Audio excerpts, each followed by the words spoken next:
Welcome to another Women on Boards LinkedIn Live with me, Claire Braund. Today we're talking about how you can support New South Wales community housing. Community housing provides affordable and secure housing options for individuals and families on low to moderate incomes, particularly those with specific housing needs. It also contributes to social inclusion, community wellbeing and economic stability. Metro Housing has been a well-known and trusted provider of affordable community housing for Sydney's inner west community for more than 40 years. Today, I'm sitting down with the CEO, Mylrea Kenny, and the youngest director of Metro, Rosie Mylrea, to discuss governance, impact, and opportunities in the sector. Hello to you both. Hi, how are you? Good morning. Thank you for having me. Mylrea, first to you. Can you give us a bit of an overview of Metro Housing and the services that it provides? Absolutely. So, as you mentioned before, we've been 40 years in the inner west community, and what we're really about is place-based response to the housing crisis. So we've always had issues with housing in Sydney, but as we all know, it's even more acute now. And Metro has had a long tradition of working with support partners in the local community. So even though we're part of, the largest city in Australia, it's still about connecting with those community support partners to really address the needs, the housing needs on the ground for people in the community. And we help a wide cohort of people. So our young cohorts, for example, and Rosie's a classic example of that, but also people who are suffering from mental health, alcohol and drug dependencies, and also young families who are under acute housing stress. And how many properties do you have, Mylrea? We're managing over 400 properties in the area, and we're looking to grow in the next few years just to basically keep addressing that acute housing need in the inner west and our surrounding local government areas. Yeah, wow. Rosie, as Mylrea mentioned, we understand you've got lived experience of homelessness, so you clearly understand firsthand the importance of accessible community housing. Can you share a little bit about how you became homeless, how you were helped? Yeah, so I became homeless in 2020 when I was 21. I spent maybe 2 months in temporary accommodation before getting my first transitional accommodation with one of Metro's support partners, YWCA. And then I got my first transitional accommodation with Metro Community Housing before getting secure long-term accommodation with Metro. But I've been helped so greatly by Metro and other housing organisations in Sydney. I think there's so much help out there. It's been such an amazing journey for me. I went from not really having much stability in my life to being in a place where I'm able to give back and share my lived experience. I work in the industry now, and I think that's something really special, to be able to go from being homeless to being able to work in the homelessness sector, and also being able to be given the opportunity to be on the board of Metro. I think that's something that Metro does really well, giving tenants a voice. So how old were you in 2020 when you became homeless? So I was 21 years old. Yeah. So that's really young, isn't it? I mean, lots is going on for you. It must be really disorienting and really difficult being a very young person and having these things happen to you, to not have that stability. And is that something that you found was really crucial in then being able to start the job with Metro and really move forward with your life? Yeah, absolutely. And I think having that wraparound support is something that's really, like you said, really crucial. And that was something that was offered to me, and that's something that is there. And yeah, it definitely made a big difference for me in my journey to getting where I am now. Yeah, wow. No, it's a really nice story, Mylrea. And you're looking for 2 new non-executive directors for your 9-member board. You are looking for expertise and networks in property management and development. And I understand that's because you are looking to expand. And then, of course, you are also looking for an accountant with experience serving on or chairing audit and risk committees, always an important role on a board, and they will be asked to step up immediately and chair the Metro Finance Audit and Risk Committee.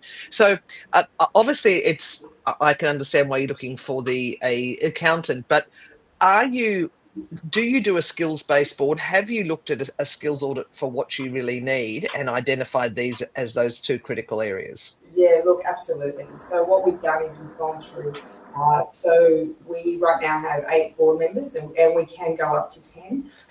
And so the areas that we've looked at, like I said, we've got good, strong legal background. We do have some financial background as well, but we're really looking for someone who has that accounting background as well to apply those standards.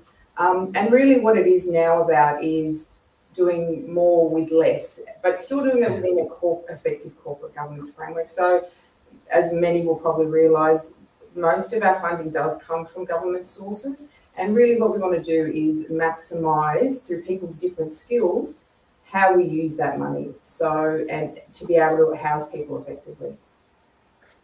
Yeah, it's so important, isn't it? So, Rosie, you're an emerging director. You're a young director for the board. You are the youngest on the board. So what's your experience been like of serving on the board of Metro? It's definitely been like a really positive experience for me. When I first started coming along at Metro, I was going along to like the annual general meetings, and my tenancy manager actually asked me if I wanted to join the board. And at first I was kind of like, you know, am I qualified to do this? Like, am I just going to be a fish out of water? But it was a very welcoming experience for me. And I've found that my voice is really valued, and I'm able to share like the tenant experience, and yeah, I'm able to share the tenant experience and like what's valued from a tenant, and the things that makes Metro really special, like things that maybe other board members wouldn't think about, like, yeah, those kind of things. Yeah, look, I might just add to that. It's quite interesting, the dynamics of the board. So we have a lot of really highly skilled people, and what they want to do is contribute, but they haven't always necessarily obviously lived that experience. So by having Rosie there, there's a different reflection, and there's the opportunity for the other board members to really get an appreciation of what it really is like to live in that stressful situation, and what somebody in that stressful situation really needs most. So Rosie's contribution has been invaluable from that perspective. Yeah, it's a situation where every day counts really, and so the decisions that you make are very time critical too in someone's life. So thank you for that.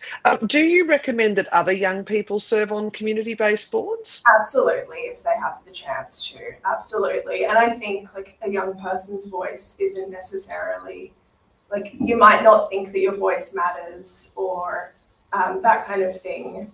But if you have the opportunity to, absolutely. And sorry, to the other part of that question, I think like the relationship between tenancy managers and tenants, like that's something that I've found really valuable at Metro, and that's something that I like to like always bring back at board level, like the things that are really special between tenants and tenancy managers. Like those are the things, like those parts of tenant experiences, like those are the things that I bring back at board level. So I think having a tenant on the board is really important.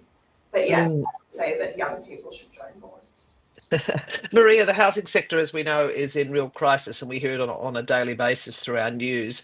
Of course, there's Productivity Commission in inquiries. There's, governments meeting daily to talk about it. So things are very tough at the moment, and we're in winter for vulnerable people seeking any sort of housing, let alone young people seeking rentals.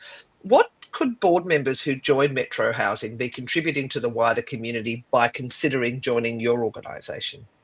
Look, apart from actually serving on the board itself and, obviously reviewing our board papers, looking at different ways that we can increase housing opportunities, it's also things like advocacy. We all come from different walks of life, different jobs. If you ever have the opportunity when you're actually a board member, but also in your wider roles to advocate for increased housing, because in Australia, it's, you know, the tide is slowly turning, but it's this idea that housing can only be serviced by the private market. But we do need support at government level. And look, that is changing, that tide is changing. But really, over the next 5 to 10 years, it's going to be so crucial that local government, state government, and federal governments all join together for a united response to our acute housing shortage. So, to both of you, as a final question, and Rosie, you first, what would you say to someone who has the right skills and experience that you are looking for, who is thinking of applying for the Metro Board? I would say absolutely go for it. Even if you're not sure if you have the right skills and experience, if you have the passion, absolutely go for it. Yeah. And how about you, Mylrea? As CEO, you work with the board all the time. Look, I love that response. It's actually true. It's, you know, if you have the passion, and we're really looking at all walks of life, and if you really want to be a part of something, you know, and we'll call it special. It's, you know, we are a medium-sized housing provider, but every person that's able to contribute, it is important. So come and join us, basically. It'd be great to see those applications come in. Great. Well, thank you, Mylrea and Rosie. And just a reminder for everybody, Metro is seeking specifically 2 new non-executive directors at the moment, one in property and development, another one with accountant with expertise in chairing audit and risk committees, and there may well be other opportunities as well. So those of you who heard the Metro story and would love to be able to serve on an organisation like this and feel that you can add some value to the organisation and to the board, please jump onto the Metro website and take a look at the board role. And of course, for those of you who are Women on Boards members, it's also available on the Women on Boards website as well. Well, with that, we wrap up another LinkedIn Live, and big thanks to both our youngest director, Rosie, the youngest one we've had on LinkedIn Live, and to you, Mylrea, as well. Have a good day, both of you. Thank you.